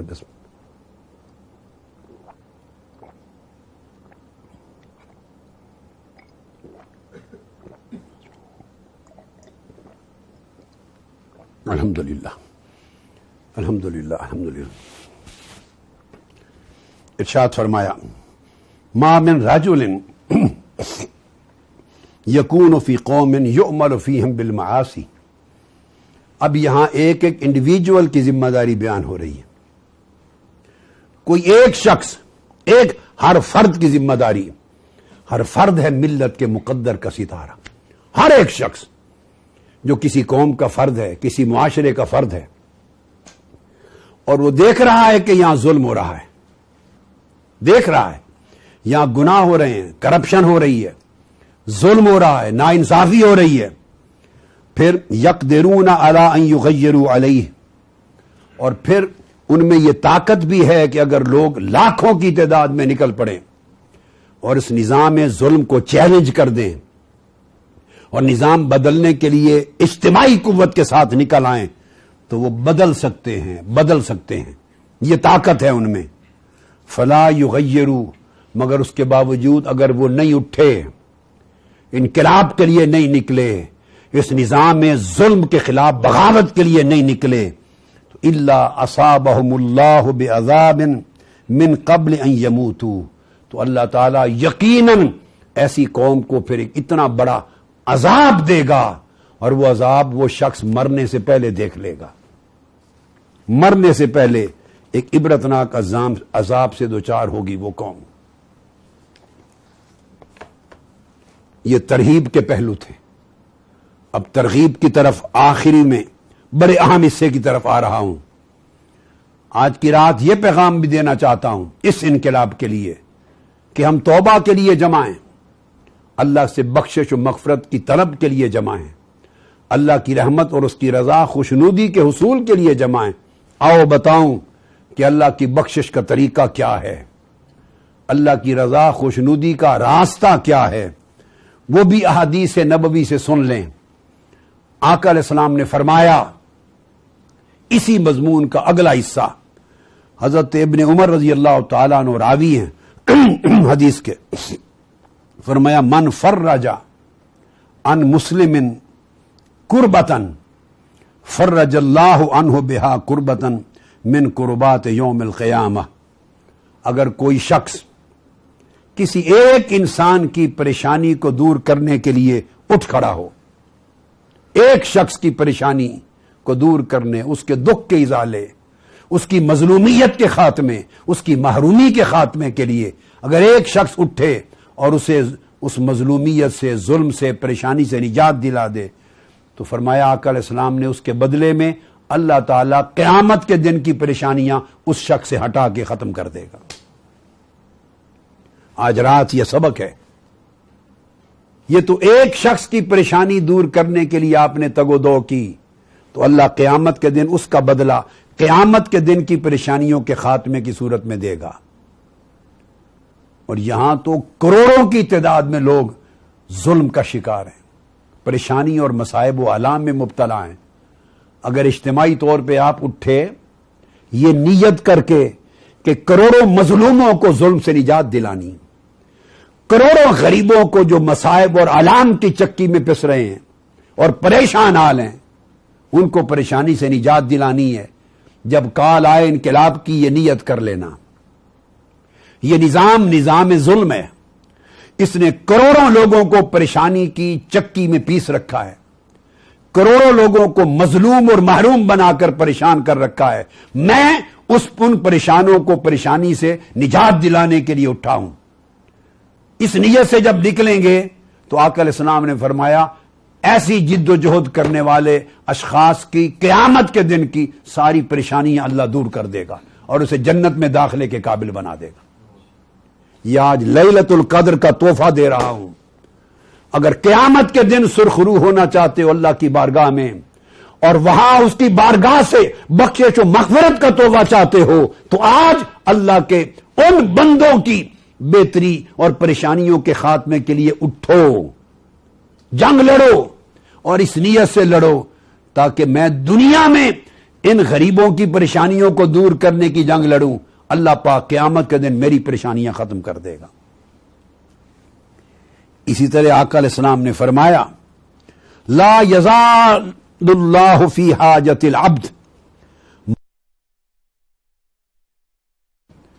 فرمایا جب تک ایک شخص اپنے کسی بھائی کی پریشانی کو دور کرنے اور اس کی مدد کرنے کے لیے مصروف رہتا ہے، عمل میں مصروف رہتا ہے، اس وقت تک اللہ تعالی اس شخص کی مدد کرتا رہتا ہے، اس کی طرف متوجہ رہتا ہے اللہ تعالی۔ پھر فرمایا حدیث پاک میں حضور صلی اللہ علیہ وسلم نے، بڑی خاص حدیث ہے، حضرت عبداللہ ابن عباس رضی اللہ تعالیٰ عنہ روایت کرتے ہیں، فرمایا من مشا فی حاجت اخیہ کان خیرا لہ من اعتکاف 10 سنین، جو شخص اپنے مظلوم اور پریشان حال بھائیوں کی مدد کرنے کے لیے چل پڑے، جب انقلاب کی کال آئے گی تو چلنا ہوگا، انقلاب کی کال آئے گی تو چلنا ہوگا۔ نیت یہ کر لینا کہ ہم اس معاشرے کے مظلوموں پریشان حالوں، اپنے مظلوم پریشان حال بھائیوں کی مدد کے لیے، انہیں پریشانیوں سے نجات دلانے کے لیے اور نظام ظلم کو ختم کرنے کے لیے اپنے غریب بھائیوں کی مدد کے لیے نکل رہے ہیں۔ فرمایا جو اپنے ایک بھائی کی حاجت روائی اور اس کی مشکل کشائی اور اس کی مدد کے لیے نکل پڑے، فرمایا 10 سال اعتکاف کرنے سے بھی زیادہ اجر ہے اس کا۔ ایک مظلوم بھائی کی مدد کرنے کا عمل 10 سال اعتکاف کرنے کی عبادت سے زیادہ اجر ہے۔ یہ میرے آقا علیہ السلام کا فرمان ہے۔ امام طبرانی اور حیثمی نے روایت کیا اسناد جید کے ساتھ۔ اب آپ اندازہ کریں، آپ سمجھتے یہ مت سمجھیں کہ یہ انقلاب کی دعوت یہ کوئی سیاست ہے، لوگوں کے اندر خرابی ہے۔ وہ جب سمجھتے ہیں کہ یہ انقلاب کی دعوت شاید سیاست ہے تو وہ فرق کرتے ہیں، نہیں، یہ سیاست نہیں، اللہ کی عزت کی قسم یہ عبادت ہے۔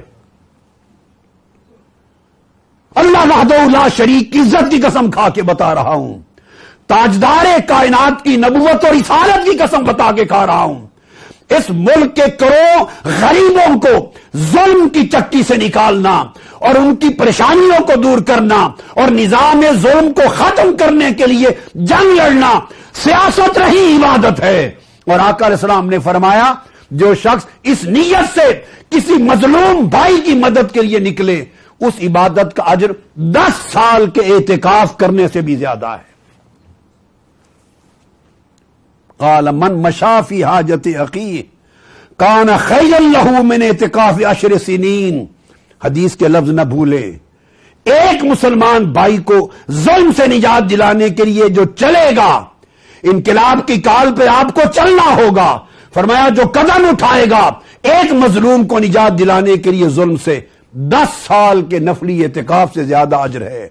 اور تم تو کروڑوں مظلوموں کو ظلم کی چکی میں جو پس رہے ہیں، جس کے پاس روٹی، کپڑا، مکان، عزت، آبرو، عدل، انصاف، علاج کچھ نہیں، اور جانوروں سے بدتر زندگی گزار رہے ہیں اور عزتیں بیچ رہے ہیں بیٹیوں کی، تم تو انہیں عزت دلانے کے لیے نکلو گے، تم ان کا دین بچانے کے لیے نکلو گے، تم ان کی جان و مال کے تحفظ کے لیے نکلو گے، تم انہیں ظلم سے بچا کر ایک عادلانہ انصاف کا نظام دینے کے لیے نکلو گے۔ تو جب اس نیت سے انقلاب کی دعوت پر تم گھر سے نکلو، لاکھوں کروڑوں لوگ جب نکلو گے تو قدم قدم پر اللہ تمہیں اجر عطا کرے گا، اور 10 سال کے اعتکاف سے زیادہ اجر عطا کرے گا۔ اس انقلاب کی دعوت پہ نکلنا، اسے سیاست نہ سمجھنا، اسے عبادت سمجھنا۔ میں آقا علیہ السلام کی کملی کی قسم کھا کے بتا رہا ہوں، میں اسے عبادت سمجھ کے نکل رہا ہوں۔ یہ سیاست نہیں، یہ عبادت ہے، یہ سنت انبیاء ہے، یہ سنت مصطفیٰ ہے، یہ فرمان خدا ہے۔ مظلوموں کی مدد کے لیے نکلو، جن کو روٹی نہیں ملتی ان کو روٹی کا لقمہ دلانے کے لیے نکلو، جن کے پاس گھر نہیں انہیں گھر کا حق دلانے کے لیے نکلو، جن غریبوں کے بچوں کو علاج نہیں ملتا انہیں علاج دلانے کے نظام کے لیے نکلو، جن کی عزتیں محفوظ نہیں ان کی عزتوں کی حفاظت کے لیے نکلو، جو دن رات پریشان ہیں، بے روزگار ہیں، جن کا مستقبل تاریک ہے، ان کے مستقبل کو روشن کرنے کے لیے نکلو۔ یہ قرآن کا پیغام ہے جو آج شب قدر کو اترا تھا، اور یہ تاجدار کائنات کا پیغام ہے جو حدیث پاک میں حضور السلام نے فرمایا۔ اور عبداللہ بن عمر رضی اللہ تعالیٰ عنہ روایت کرتے ہیں، فرمایا ان للہ خلقا خلقهم لحوائج الناس یفزع الناس الیہم فی حوائجہم اولئک الآمنون من عذاب اللہ۔ فرمایا اللہ کے ایسے لوگ ہیں اور وہ خوش نصیب لوگ ہیں، اللہ نے انہیں پیدا کیا ہے اس لیے کہ ان کے ذریعے پریشان حال مخلوق کی پریشانی کا ازالہ ہو، ان کے ذریعے مظلوموں کو کی داد رسی ہو، ان کے ذریعے محتاجوں کی مدد ہو، کمزوروں کی مدد ہو، مظلوموں محروموں کی مدد ہو۔ فرمایا لوگ ان کی طرف نگاہ اٹھا کے بیٹھتے ہیں کہ یہ اٹھے نکلے ہماری مدد کریں۔ حضور نے فرمایا اللہ کی عزت کی قسم کہ اگر ایسے لوگ مظلوموں کی مدد کے لیے نکلے اور مدد کر دیں، اولئک الآمنون من عذاب اللہ، حضور علیہ السلام نے فرمایا یہ ایسا کرنے والے اللہ کے عذاب سے نجات پا جائیں گے، اللہ کے عذاب سے امان مل جائے گی۔ اس لیے جب دعوت انقلاب آئے، کال آئے انقلاب کی، اسے سیاست سمجھ کے نہ نکلنا، اسے عبادت سمجھ کے نکلنا، دوزخ کے عذاب سے نجات سمجھ کے نکلنا، آخرت کا امان سمجھ کے نکلنا، فرمان مصطفیٰ سمجھ کے نکلنا، حکم خدا سمجھ کے نکلنا، اور غریبوں کی زندگی میں تبدیلی سمجھ کے نکلنا۔ اللہ رب العزت آپ کے انقلاب کے سفر میں اس نیت سے اٹھائے گئے ایک ایک قدم پر آخرت میں اجر عطا کرے گا، دوزخ سے نجات ہوگی، جنت کے دروازے کھل جائیں گے۔ سیدنا امام حسن مجتبی وہ فرماتے ہیں کہ میرے آقا نے، میرے نانا جان نے فرمایا ان من واجب المغفرۃ ادخالک السرور علی اخیک المسلم۔ فرمایا اگر کوئی شخص ایسی کوشش کرے جس سے اس کا مسلمان بھائی جو مظلوم تھا، روتا تھا، پریشان تھا، اس کی زندگی کا رونا ختم ہو جائے، اس کو خوشی نصیب ہو جائے، وہ مسکرا پڑے۔ فرمایا میرے نانا نے کہا خدا کی قسم اس عمل سے اللہ اس کو جنت عطا کر دے گا، اس کی بخشش فرما دے گا۔ یہ اس کی بخشش کا راستہ ہے کہ کوئی شخص کسی روتے ہوئے کو ہنسا دے، کسی پریشان حال کو پریشانی سے نجات دے دے، کسی دکھی کے دکھ کا مداوع کر دے، کسی محروم کی محرومی کا خاتمہ کر دے، اور اس کی رونے والی آنکھ جس سے آنسو بہتے تھے اس میں خوشی اور امید کا چراغ روشن ہو جائے، اور اس کے مایوس چہرے پر امید کا چراغ کرن آ جائے۔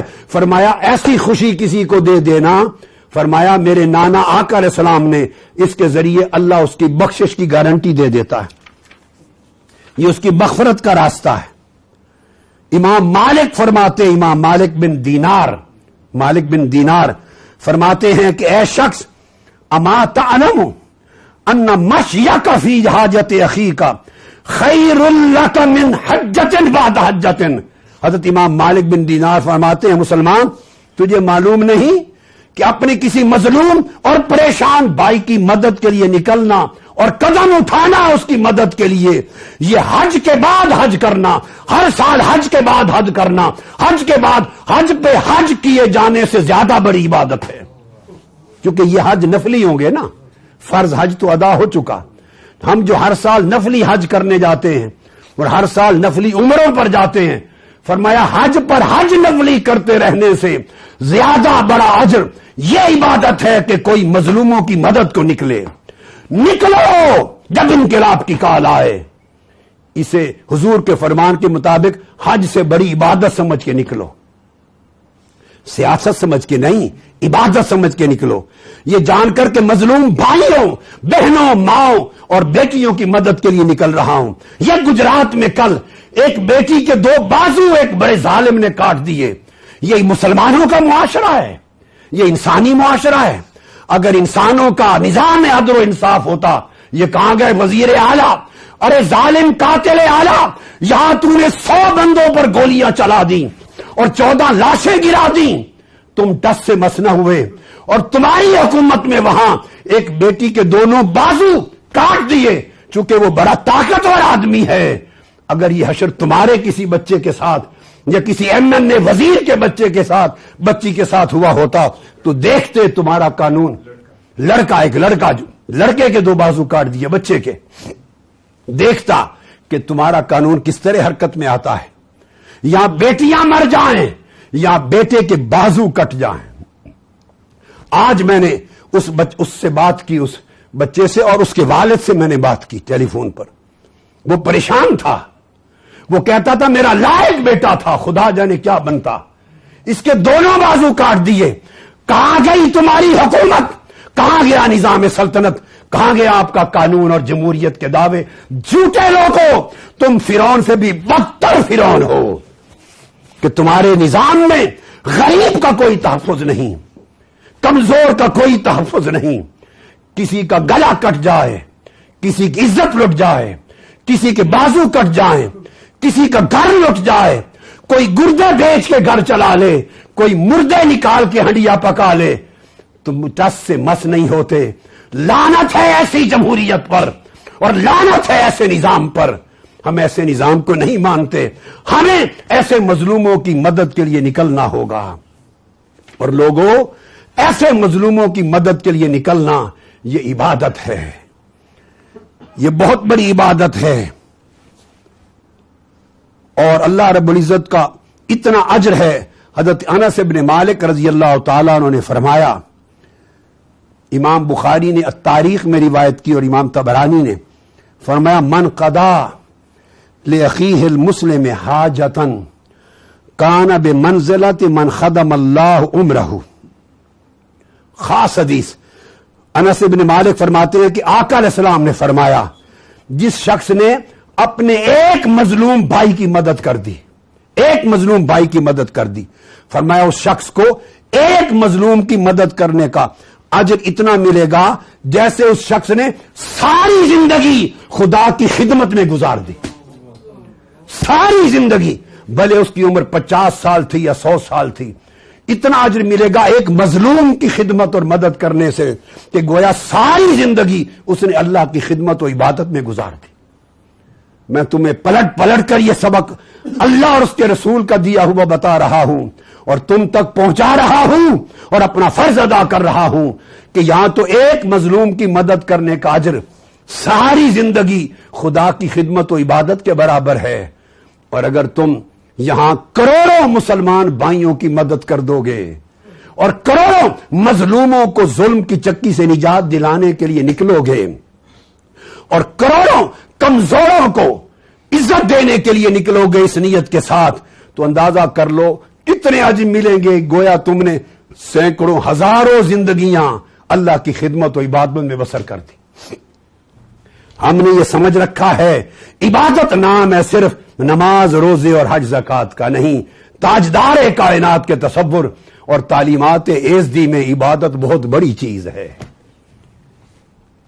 حدیث پاک میں آتا ہے صحیح بخاری میں کہ اللہ پاک قیامت کے دن ایک شخص کو کھڑا کریں گے قیامت کے دن, اور اس شخص سے اللہ پاک پوچھے گا میں بیمار تھا تو میری عادت کو کیوں نہیں آیا,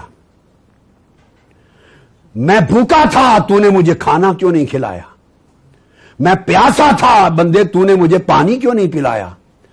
وہ بندہ ہاتھ جوڑ کے عرض کرے گا مولا, صحیح بخاری میں مسلم متفق علیہ حدیث, بندہ عرض کرے گا باری تعالیٰ تو بیمار ہونے سے پاک, میں تیری عادت کیسے کرتا.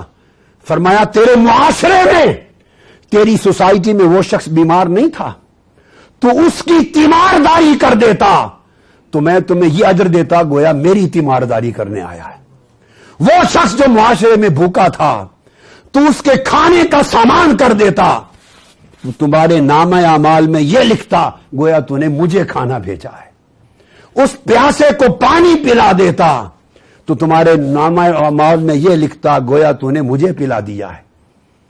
تو لوگوں, اس معاشرے کے بھوکوں کو کھانا کھلانے کا نظام لانا, ہم اس نظام کے لیے جنگ لڑ رہے ہیں جو بھوکوں کو روٹی دے سکے, جو پیاسوں کو پانی دے سکے, جو غریبوں کو روزگار دے سکے, بے عزتوں کو عزت کی بلندی دے سکے, جو انصاف سے محروم ہے انہیں عدل اور انصاف دے سکے, علاج سے محروموں کو علاج دے سکے, محروموں مایوسوں کو عزت کی زندگی کی امید دے سکے.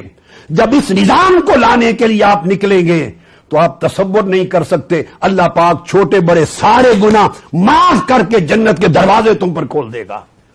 یہ شب قدر کا تحفہ تھا.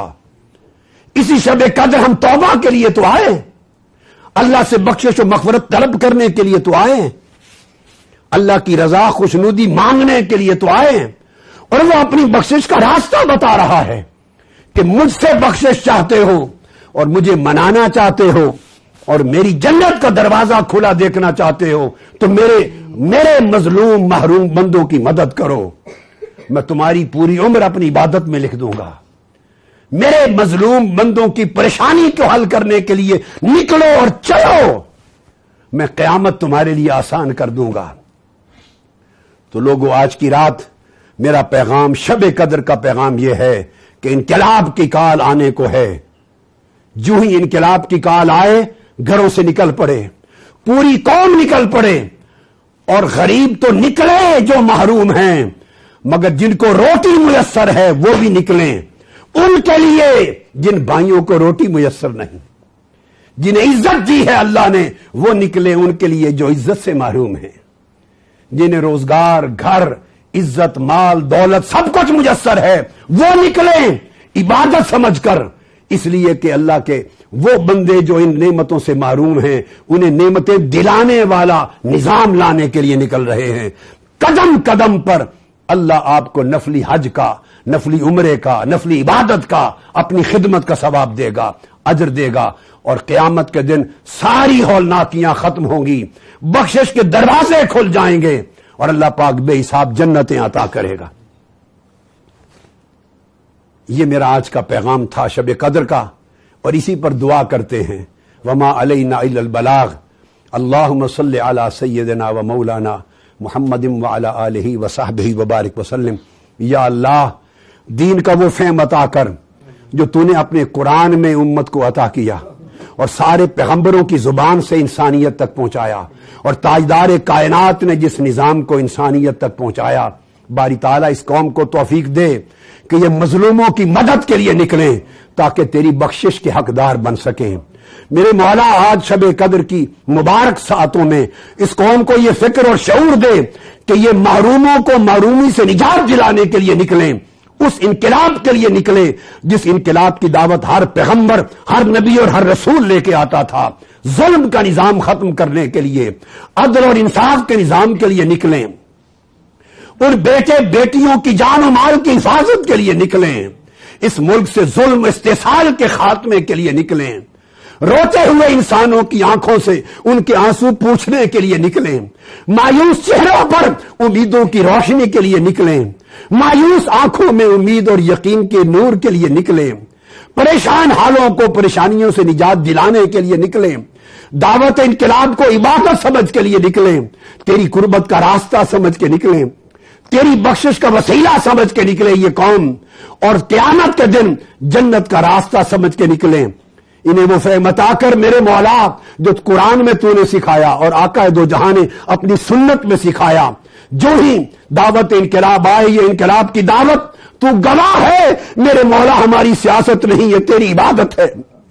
تیری عزت کی قسم ہم تیری عبادت کی نیت سے نکل رہے ہیں، اس ظلم کے خاتمے کے لیے نکل رہے ہیں، ظلم کے نظام کے خلاف ٹکرا رہے ہیں، مظلوموں کی مدد کے لیے نکل رہے ہیں۔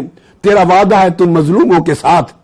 مولا اس انقلاب کے سفر میں جس کی کال جل دینے والے ہیں، تیرے بھروسے پر، تیری مدد و نصرت کے تکیہ پر اور تیری رحمت پہ توکل کرتے ہوئے تو اس انقلاب کی دعوت پر کامیابی عطا فرما، اپنی مدد و نصرت فرما، اور لوگوں کو بخشش کا یہ راستہ سمجھنے کی توفیق دے، اور پوری قوم کو نکل کر مظلوم، محروم، پریشان، غریبوں، کمزوروں کی مدد کے لیے اٹھ کھڑے ہونے کی توفیق دے۔ آقا علیہ السلام نے فرمایا کہ جو قوم ظلم ہوتا دیکھے، کرپشن ہوتی دیکھے اور ظلم اور کرپشن کے خاتمے کے لیے نہ اٹھے، ان پر اللہ کا عذاب آئے گا۔ مولا اس عذاب سے ہمیں بچا لے، اس پوری قوم کو توفیق دے کہ ساری قوم کا بچہ بچہ اٹھ جائے، ہر شخص، بھائی بہن، ماں بیٹی ظلم کے خاتمے کے لیے باہر نکلے، جس طرح سلمان فارسی اور بلال رضی اللہ تعالیٰ عنہ نکلے تھے اور بڑے بڑے جابروں سے ٹکرا گئے تھے۔ مولا تو اپنے کمزور بندوں کی مدد فرمانا، مظلوموں کی مدد فرمانا، محروموں کی مدد فرمانا، یتیموں بیواؤں کی مدد فرمانا، ان کمزوروں کو جو روٹی، کپڑا، مکان، عزت، آبرو سے مارے ہوئے میرے مولا ان کی مدد فرمانا، اپنی نصرت نازل کرنا، اس ظلم کے نظام کا خاتمہ فرما دے، اور پاکستان کی سرزمین کو ریاست مدینہ کا وہ نمونہ بنا دے جو آقا علیہ السلام چاہتے ہیں اور جو تو چاہتا ہے، جس کا وعدہ قائد اعظم نے کیا اور جس کا وعدہ لاکھوں انسانوں، مسلمانوں نے قیام پاکستان کے وقت اپنی جان کا نذرانہ دے کر کیا۔ پاک و ہند کے بارڈر پر خون بہے، ہم اس خون سے بے وفا ہو گئے میرے مولا، ہم ان لاکھوں انسانوں کی قربانیوں کو بے وفائی سے روک ڈالا۔ مولا دوبارہ ایفاء عہد کا وقت ہے، وہ پاکستان کی تشکیل تھی، اب پاکستان کی تکمیل کا وقت ہے۔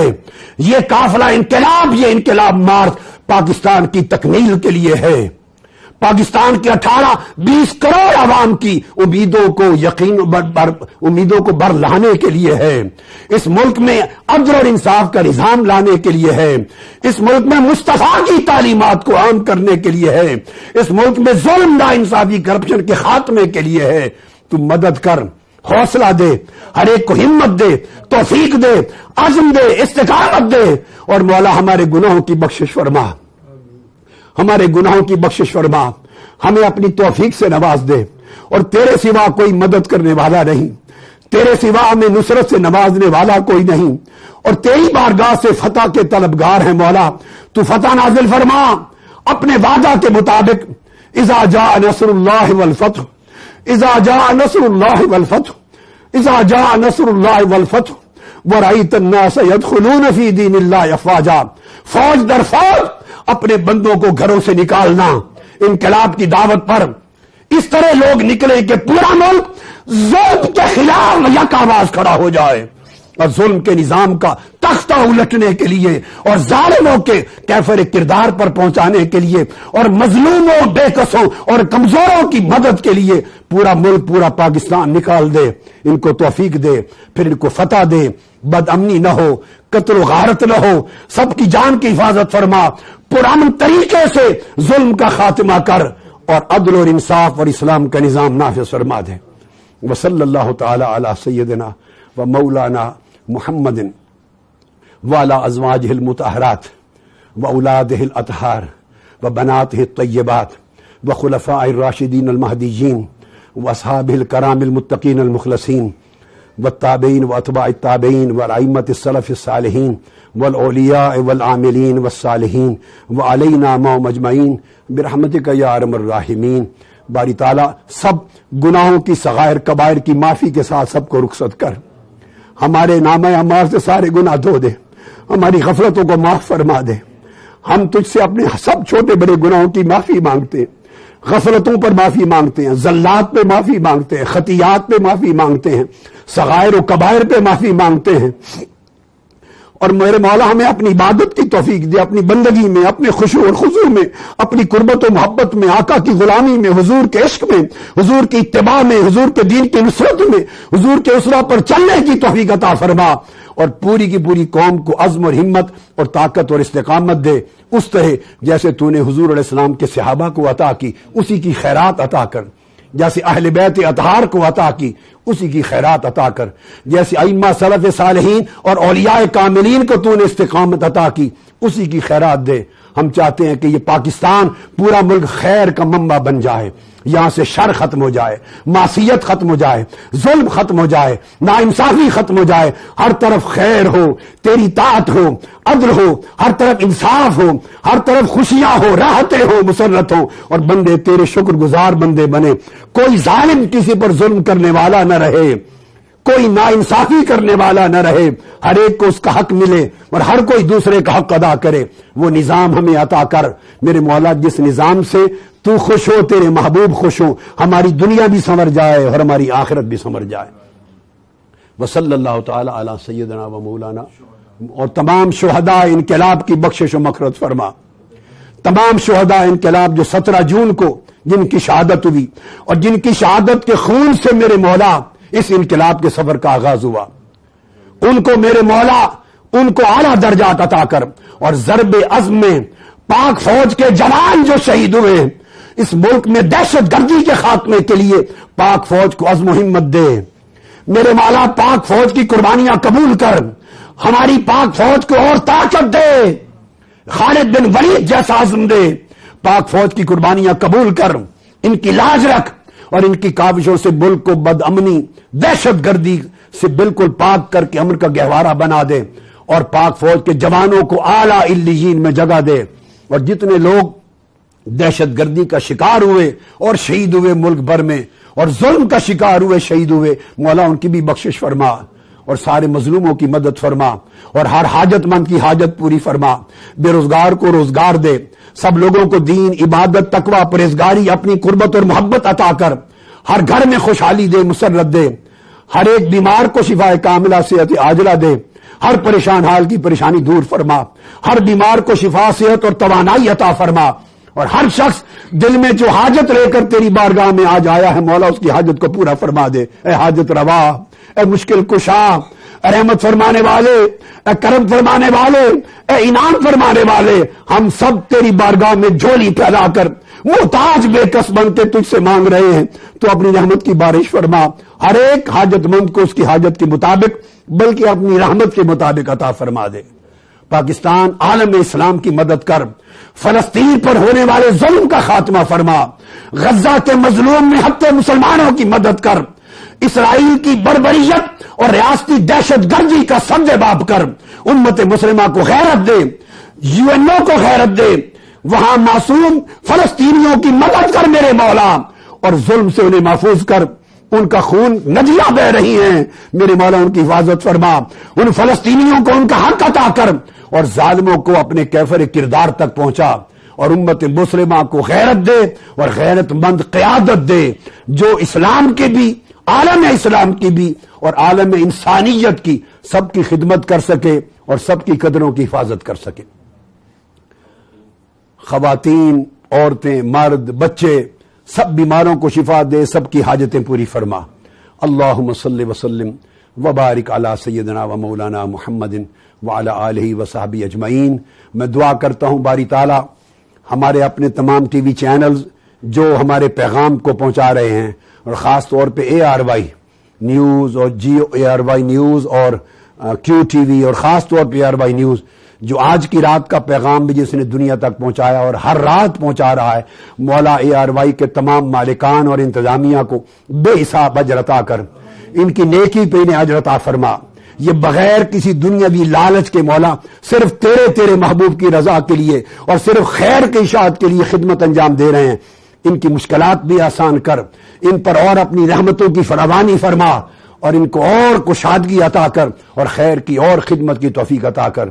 اللہم صلی وسلم وبارک علی سیدنا و مولانا محمد وعلی آلہ وصحبہ اجمعین برحمتک یا ارحم الراحمین.